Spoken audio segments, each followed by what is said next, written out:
Welcome to Motivated to Lead podcast, helping you become a better leader. I'm your host, Mark Klingsheim. Hi, everyone. Thanks again for joining us for our podcast this week. My name is Mark Klingsheim with SEMA Partners. Each week, we interview leaders and they share lessons learned from their careers. Our goal is to help you become a better leader. If you're new to our podcast, we encourage you to go back and listen to some of our previous guests that we've had over the last few years. And this week, we're happy to have Ralph Boyd joining us as a guest. And Greg Lehman, who has recently joined our firm, is going to introduce him today. It's a pleasure to be joining you on this podcast.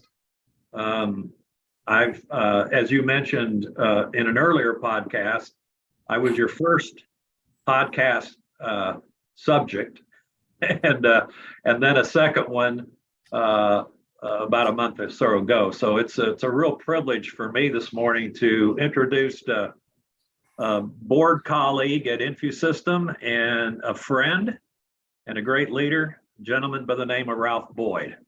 And I feel like I've known Ralph for many years, but actually I met him in 2022 when he joined the InfuSystem Board of Directors. Ralph, in his capacity at InfuSystem, is chairman of the Compensation Committee, which is probably the most difficult committee of any, because it revolves around compensation. He's in the history of the sentient universe, Greg. Yeah. Well, and I was former chairman of the Comp Committee, and so I've walked in his moccasins. But he's also a member of a committee that I chair, which is the Corporate Nominating and Governance Committee. And but Ralph has a really extensive experience, really walking in both the for-profit and not-for-profit sectors. And he is an attorney, so we'll have to be careful that we don't ask him anything that he can't tell us. He was a federal prosecutor and assistant attorney general in the U.S. Department of Justice. And he's currently CEO of Sum Inc., a large Washington, D.C. based housing development, healthcare, human services organization. And I'm sure he's got some really great stories there. And regional CEO of the American Red Cross. So in addition to practicing law, he's been working as a director at DirecTV Group, formerly a NASDAQ public company, and as a member of the, I think it's audit and NomGov, is that right? That's right, yeah.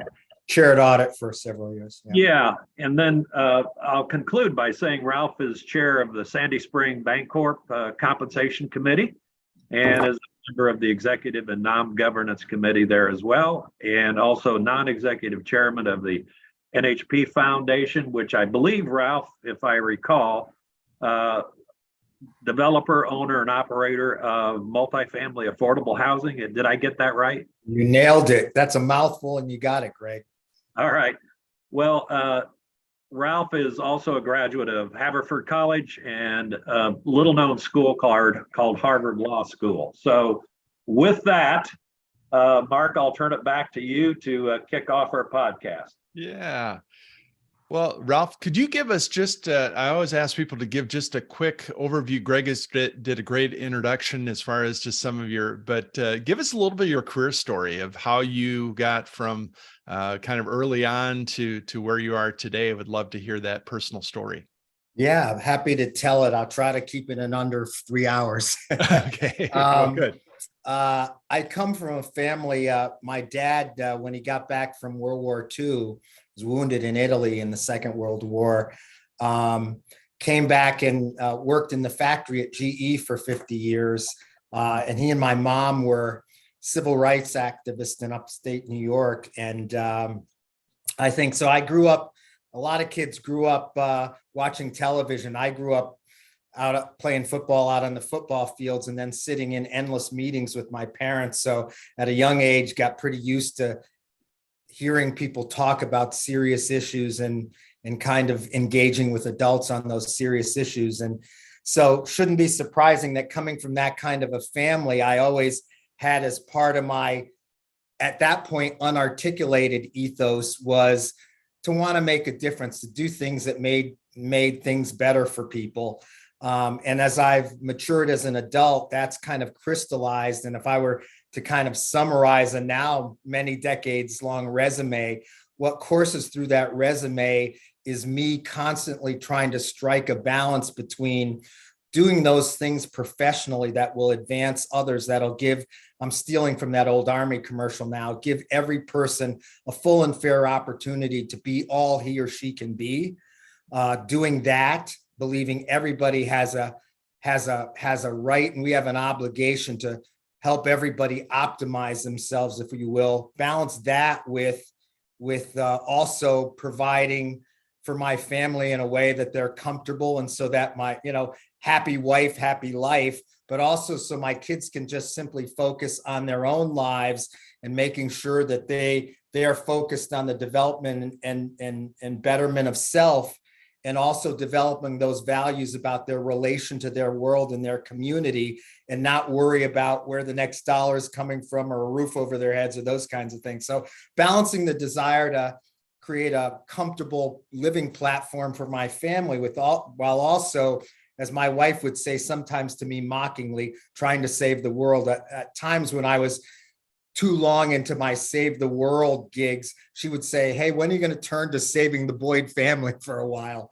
So that's why you see the bounce back and forth between the corporate world, the law firm world, the nonprofit sector, and government. I was a federal prosecutor for a decade in Boston doing prosecuting homicides and organized crime. If you've seen the movie The Departed, a lot of Whitey Bulger's guys in there, I did those guys. And so one aspect that's not on my resume is I walked around with a hip holster with a 9mm for 10 years. The marshals figured it was easier to train me and arm me than give me a detail all the time. So that was not inconsistent with my personality. The fact that I wanted to save the world didn't mean I was meek about it in any way. So so if you look at everything from being a federal prosecutor, had the privilege of being a partner in a large Boston law firm, or running various nonprofit organizations, it all focuses on trying to make things better for people,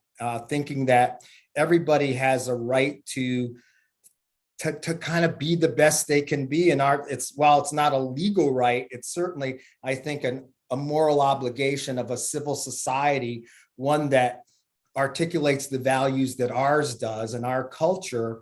It's our obligation to give people the tools they need, not to do it for them, but to give them the tools and the training and the support and the uplift they need to get it done for themselves and their families and their communities. And I think when you do that effectively, I always tell folks it's great because it has great radiating horizontal consequences that are favorable, and great vertical consequences too. The horizontal meaning you change the life of one person who's at risk or under optimized.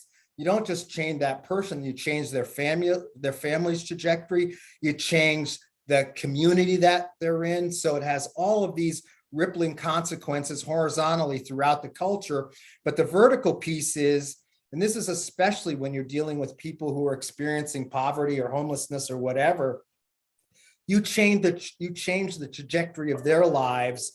It's an intergenerational impact, right? I mean, poverty is almost genetic at some point, in that if a child is born into an impoverished family, the likelihood of them staying there is much greater than for somebody who isn't, and then the subsequent generations that follow. So helping people fix themselves and advance themselves in the moment and change their life trajectories. And when I say change the trajectories, I mean in a material way, I mean in a physical way, I mean in an emotional way, and even in a spiritual way, is what we ought to be about. At the end of the day, it's in all our best interest to take good care of self, but also to take good care of others. To quote Tim McGraw, humble and kind is part of what this resume is about, as well as the selfish part is doing well for myself, and as I said, for my immediate family. Happy wife, happy life. So if you were able to spin back time and talk to that 22-year-old Ralph, what advice would you give him? I would be explicit about kind of where I've tumbled to in life, which is to embrace different opportunities. Throughout my youth, and I didn't say this, I initially thought I was going to be a Navy pilot, but by 16, it was pretty clear that my eyes weren't going to allow that. So I transitioned to, I'll be a lawyer and save the world that way. But along the way, I realized there's lots of ways to quote unquote save the world or pieces of the world. And I would have urged my 22-year-old self to be explicit about what I've ended up doing, which is when a door or window open of opportunity, step through it. If somebody had told me that at my tenure, I would not have practiced law for a decade and a half and be very happy at doing it and feel like I'm amplifying myself a lot more in what I'm doing now, I would have been shocked by that, because for so many years and decades, even my self-image was as a litigator, trial lawyer, whatever. And whether that was a prosecutor or in private practice or whatever. So I would encourage having an open mind about professional opportunities going forward. I've joked about this sometimes. I've been on so many corporate and national nonprofit boards. I think the law school me would have looked at me and said, who the hell's that guy, man? Who's that establishment dude? Burn his house down. But so I would have the conversation I would have with myself then is embrace the broad range of professional opportunities that may be available to you, and be very purposeful in your learning so that your learning allows you to avail yourself of those different opportunities that will come along. I didn't see myself, 40 years ago or 30 years ago where I am now. And I ended up here, but I guess if I were talking to the 22-year-old me, I would say, hey, be purposeful about considering and preparing yourself for a broad range of opportunities, and be purposeful in your leadership learning and development experiences, because leadership matters. Leadership's decisive. So on that note, Ralph, a follow-up question to that relative to leadership. Tell us a little bit about your leadership style and how you engage your team, your direct reports. How do you engage them in terms of your leadership style and help them be all they can be? Great question, Greg. So I'll describe my leadership styles as some others described it, as kind of a people-focused leadership style, in that I'm not a Jack Welch disciple in all respects, but I am in many. And one of the respects I'm a Jack Welch disciple is Jack preached constantly when he was building GE into the market capital monster he did. Jack always said, people and talent are decisive. Capital is important, access to capital at the right price point, strategy are important. But at the end of the day, if you'll excuse my French, Jack said, talent will kick capital's ass in the marketplace every day. So you want all three, right? You want talent, you want capital, and you want good strategy. But if you had to pick one, you'd pick talent. Because I've always said, give me great people and give me nothing else, and I'll still win almost all the time. So that's kind of my view. So my view is to be really focus on deliberative and collaborative decision making. I try very hard around my organization, to not govern by executive fiat, as I like to say. If it is executive fiat, it's dispersed across several people, several different lines of service, and several different personalities and flavors of leader. I won't shock you, do a little bit of speaking and writing about the value of diversity and inclusion, and whether it really matters in terms of performance and outcomes for organizations. And I've concluded both anecdotally and through study that it does.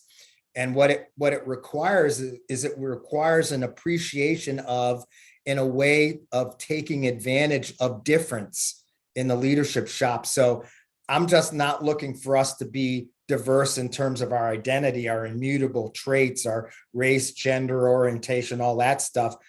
Diversity at its most essential core is diversity of thought, right? Thinking styles, ways of doing things, perspectives, backgrounds. That's where the value and better problem solving and decision making comes in. So I try to have if you looked at my senior leadership team, you would just, well, from an identity perspective, you'd say it was diverse, but you'd have to sit in on our meetings and hear the different thinking styles, the folks who are all data driven versus the folks who tend to be emotive.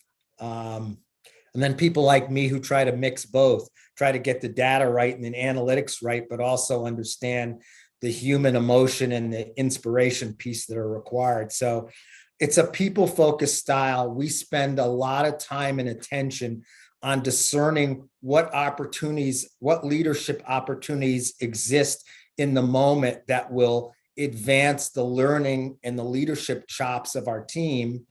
And with a specific emphasis on them specifically cultivating the people coming behind them. So we spend a great deal of time identifying talent down the pipeline, if you will, figuring out who the emerging leaders are and what we can do to advance them in terms of their subject matter expertise, their technical skills, their management skills, and then their overall leadership chops. We spend a lot of time on it, believing that great leaders throughout the organization will optimize our effectiveness, because we're a big nonprofit. We've got about a $750 million balance sheet, but we're always on the edge with issues, whether it's public safety, whether it's cost of capital in a rapid inflation environment, or in an environment where some of the government subsidies have hit their caps.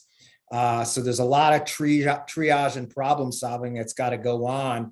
And I need the smartest, most agile people who are deeply committed, who believe in the mission, but also believe in the blocking and tackling that's required to execute that mission, very often in a suboptimal context, very often when capital may be challenged, talent may be challenged, our environment. You know this, Greg, because you've been on some calls with me when I've said, I got to jump off. We just had a shooting downstairs. I mean, literally those kinds of issues for us. So, my counsel to that 22-year-old would be train for everything and be prepared for anything. Yeah.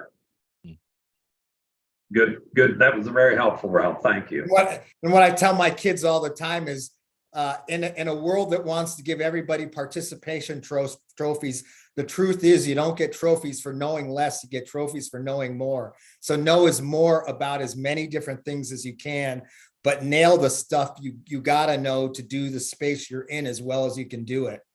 And that's probably one of my biggest takeaways is I've had a lot of, as my resume reflects, I've had a lot of great gigs in my life, but none of them were specifically planned. Many of them were opportunities that arose because of what people saw me doing in the current moment in my current gig.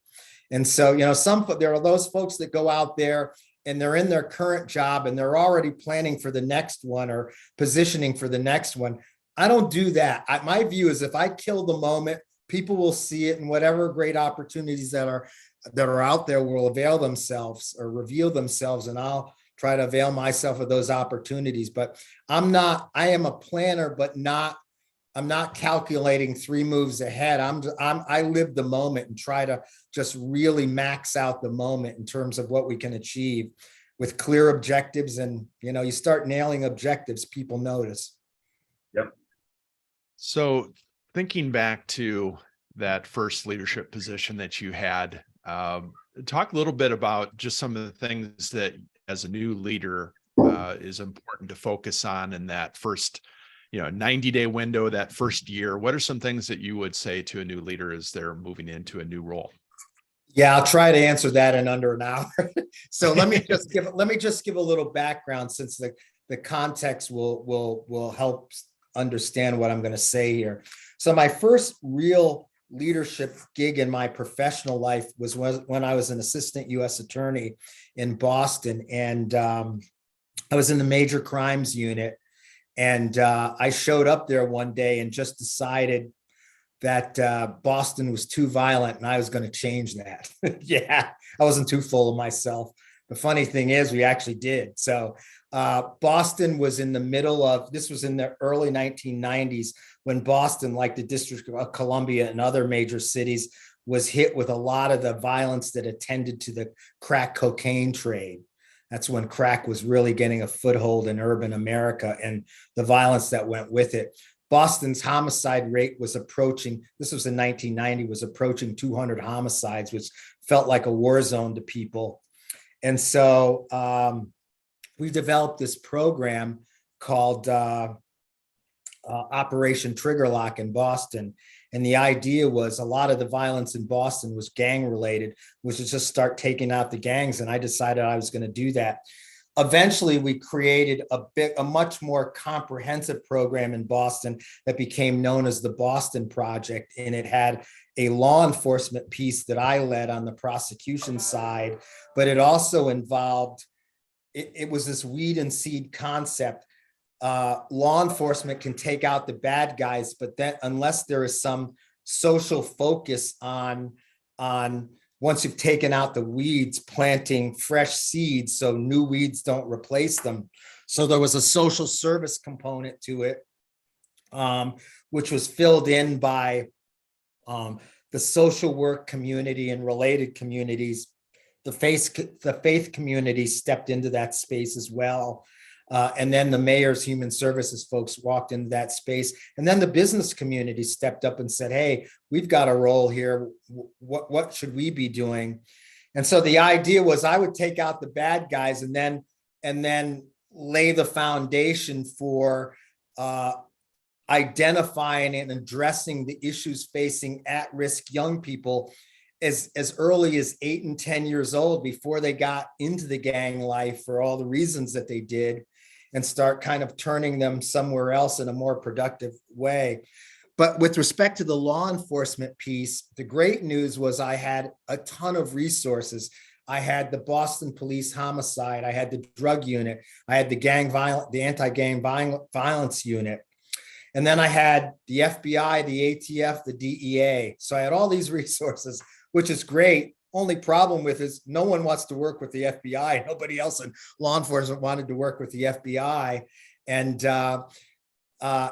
in law enforcement, since no one's getting rich doing that work, the currency is credit. Who's getting credit for good things happening? So, and then how do you get all these different agencies with, slightly different agendas and perspectives about objectives to kind of work together in a way that's collaborative, cooperative, and share credit? Sounds like not a big deal, but it was a huge cultural lift, and probably spent the first 2 years of the Boston Project just trying to cultivate the relationships and the culture. And one of the things, this is one thing I'd say for leaders, one of the things I came to believe early on, and I'm not even sure how I stumbled on it, I think by accident, and I saw that it worked, and then it became purposeful. But it's this, for leaders to be very quick to give credit to others and very reticent to assign blame when something goes wrong.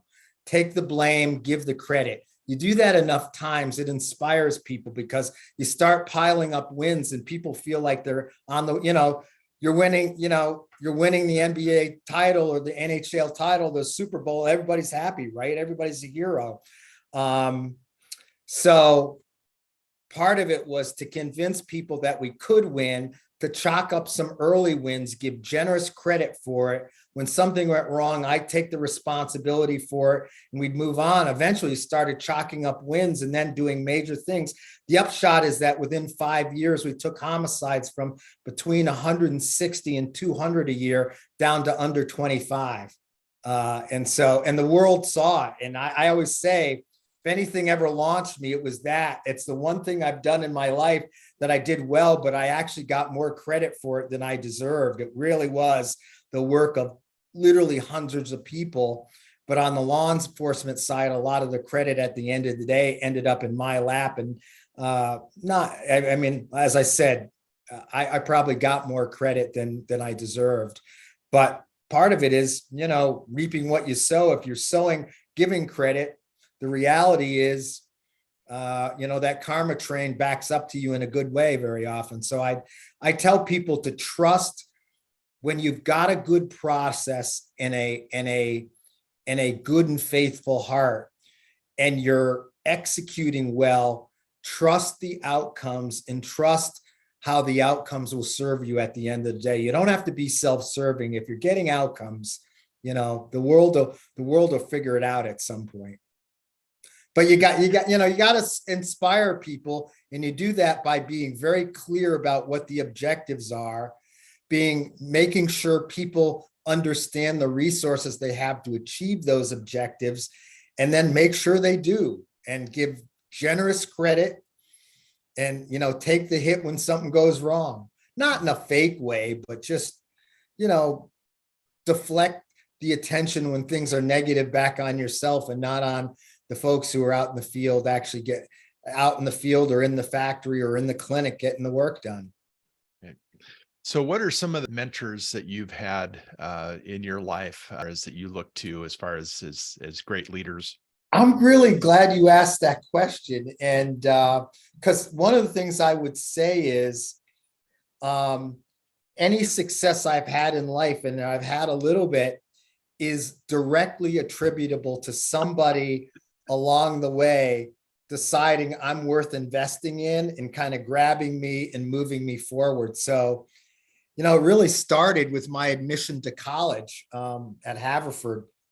When I was a teenager, I'm afraid to say I saw myself playing corner in the NFL more than I saw myself doing anything that I've done.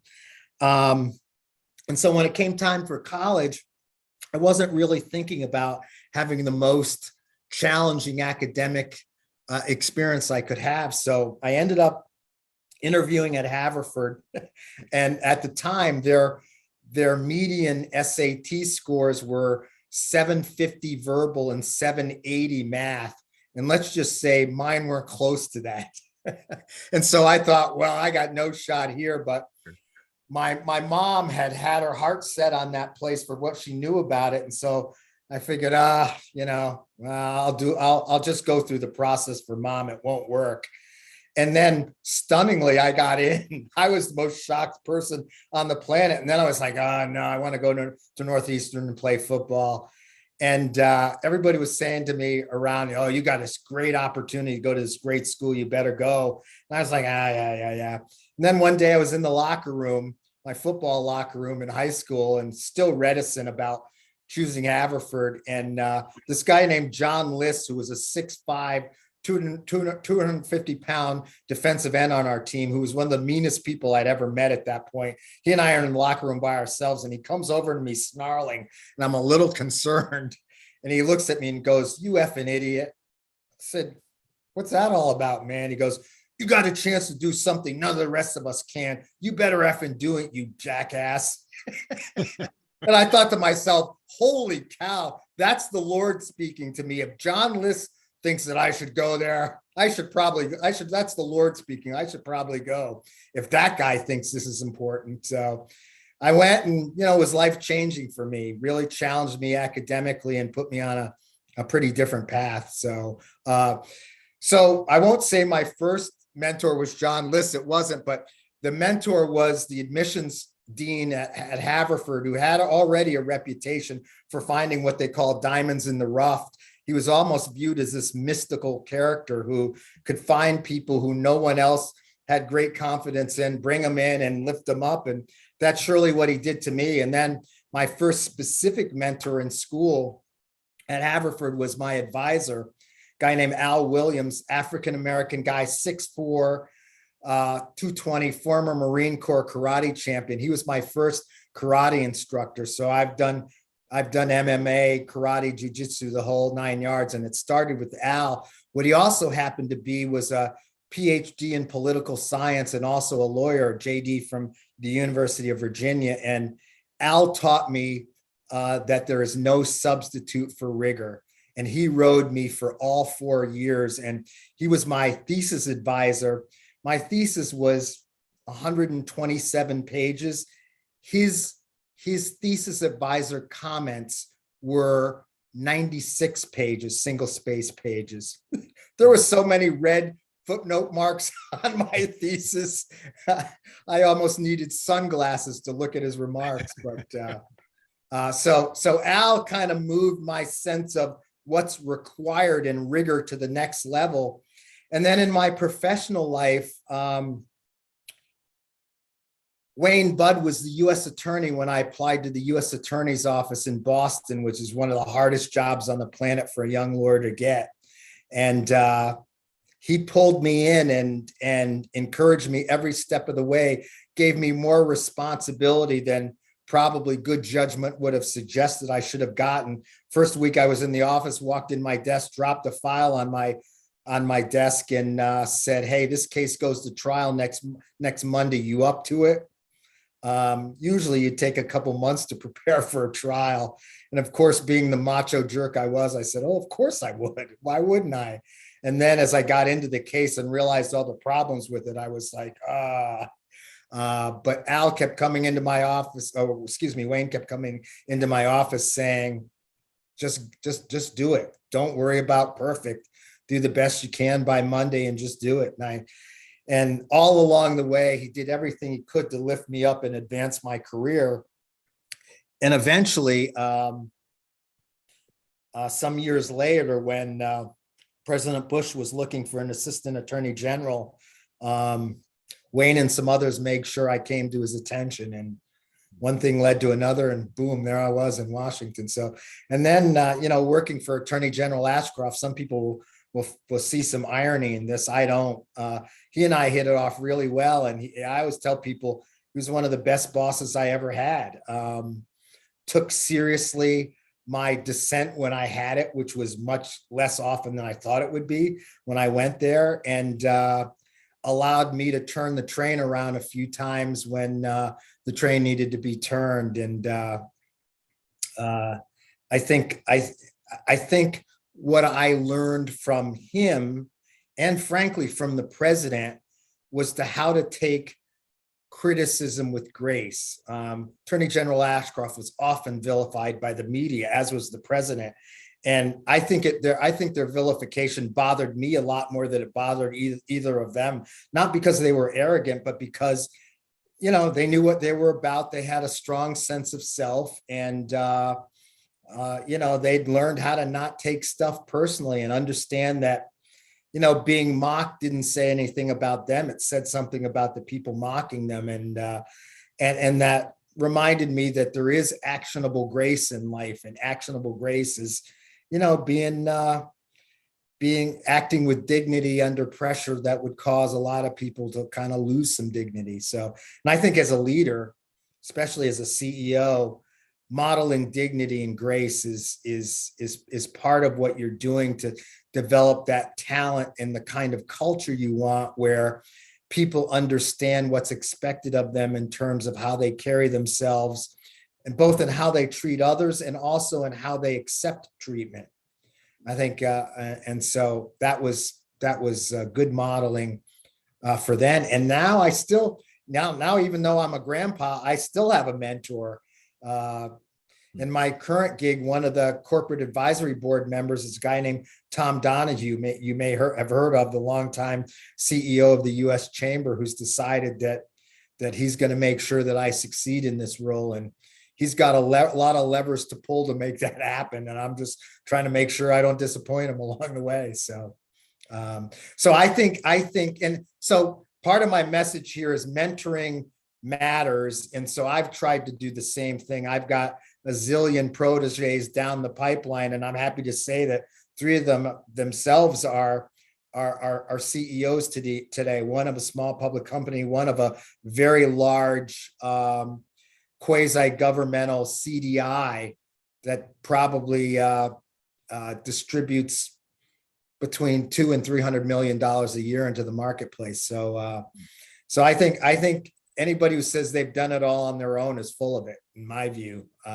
There's no way to win without people helping you, and being amenable to that help, and then making it worth their while by knocking the cover off the baseball when they get you somewhere.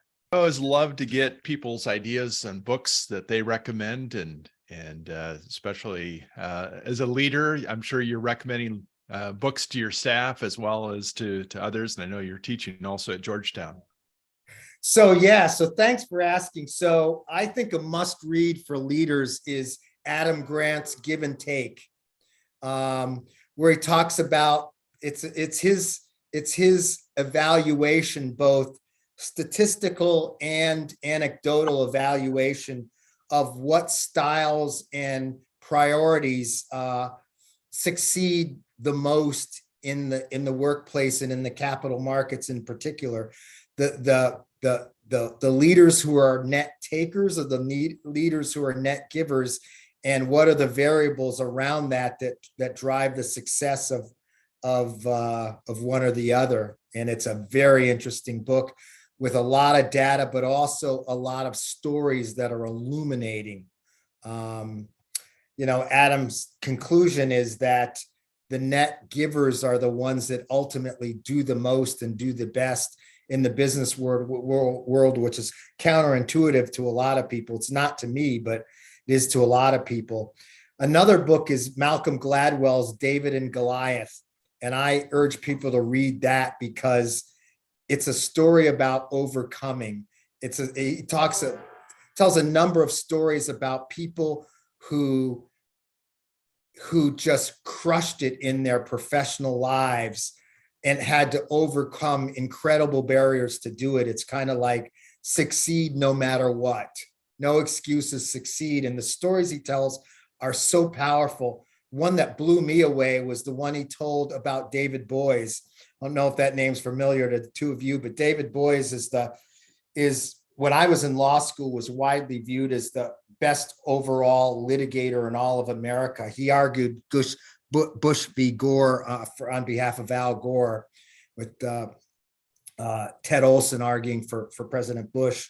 But turns out David Boies is severely dyslexic and doesn't read. And when I heard that, I was like, you've got to be kidding me. All we lawyers do is read and talk. How can even be passable being almost a non-reader, let alone the best litigator in America? So it's a great exegesis on just find a way. If you can't find a way, make a way. And the ways that, the workarounds that these people did to overcome severe disabilities, handicaps, impediments, whatever you want to call it, is just, I found it really inspired me. And then Jack Welch, who just talks about the ingredients of building stuff, and his obsessive focus on cultivating talent, evaluating, cultivating talent. And I think you may know that GE spent decades, building a leadership development team and pipeline and approach. I had the opportunity to go to their leadership school in Crotonville, New York for a while, and it was illuminating. And then I mentioned Christine Porath, the professor at the McDonough School at Georgetown, who I do that leadership work with. She's written a number of books. One's called Mastering Civility, and the other's called Mastering Community within the workplace. And it's her discussion of how civility and a sense of community create cultures that are more productive, that are better outputs in terms of volume and quality, qualitative and quantitative output. And then Arthur Ashe's book, Days of Grace, it's his memoirs. And I'd encourage people to read the last chapter in the book, which is his letter to Kamara, his daughter, where before he passes away, the letter is just telling her everything he wants her to know about living her best life, the things that are valuable, why they're valuable, whether it's faith, whether it's love of the arts and music, whether it's health and wellness, whatever. It's just, I think it's a roadmap for personal optimization and wellness for anybody to read, as well as pretty moving. A father trying to write something so that he will be there with his daughter as she grows into maturity, even though he won't be. I first read that when I was a federal prosecutor, and I had so many death threats at that point that the marshals were taking my kids to school and back. And as I said, they armed me instead of giving me a detail. Figured that was easier. But the point is that the possibility that I might not be around forever was real. So that letter really prompted me to talk to my kids, and I copied it and gave it to my wife and said, if anything ever happens to me, a lot of what he says is exactly what I think. So just give it to the girls and make sure they know it as they mature. So those would be the things that I would suggest people look at. Another book by Adam Grant is Think Again. And that's where he's talking about the power of learning from being wrong and embracing being wrong. Don't recoil at the prospect of being wrong. Rejoice in it and learn from it. Is basically the message. So yeah, I'm pretty those much are in great. Yeah, great suggestions, and definitely put those on your list. I like to hear, and I've got two more questions for you as we close up. But what do you do outside of work to recharge? I think I heard a couple things that you enjoy doing. So as Greg would tell you, I'm kind of a gym nut. So I'm in the gym all the time, and I'm also a runner. I've done the Boston Marathon 5 times. A little old. I probably won't do that anymore. I don't think neuroskeletally that's a great idea as you advance in years. It's kind of hard on the body, but I will do some of those Spartan races and stuff. So fitness, I'm a soccer referee. No, and I didn't play soccer growing up. I was an outside linebacker. But my daughter played Division I college and then played 3 years after college. So her soccer led me to getting into refereeing. One day at one of her games, I was a little loud with one of the referees. He walked over with the whistle and stuck it in my face and said, "You think you can do better?" And I thought to myself, yeah, I'm pretty sure I can. So I did. That's great. So I've reffed all the way from U8s all the way up to college. So I do that too. And I love that. But fitness and reffing and family are a lot of what I do. I now have 2 grandchildren, and my son-in-law is a Marine Corps captain and did 3 tours in Afghanistan. So I spent a lot of time heading down to Camp Lejeune, where my daughter was, trying to fill in for him when he was gone, and also trying not to show them how freaked out I was by what was going on. So I think that kind of captures it. Good. Well, this has been a lot of fun. Any parting advice for a newer up and coming leader? Yeah, expect what you don't expect to go wrong, and view problem solving in a Churchillian way. And by that, I mean, view problems and crises and challenges as opportunities to excel, embrace them. I mean, Churchill got bombed every single day for an entire year and held that country together, and probably saved the world in the process. So view crisis as opportunity, opportunity to prove yourself, to prove your team. I'm really one of those believers that strength really does grow out of adversity. It doesn't grow out of settled comfort. It'd be nice if it did, but it doesn't in my experience. So I think some of the biggest leaps forward that I've taken is when I've gone, an old football term would say, as I got my nose wet, sticking it into a problem. Well, this has been fun, as well as I know it's going to be helpful for those listening, and appreciate your insights and wisdom, and definitely wish you continued success in your nonprofit leadership role, as well as everything else that you're doing. Appreciate it.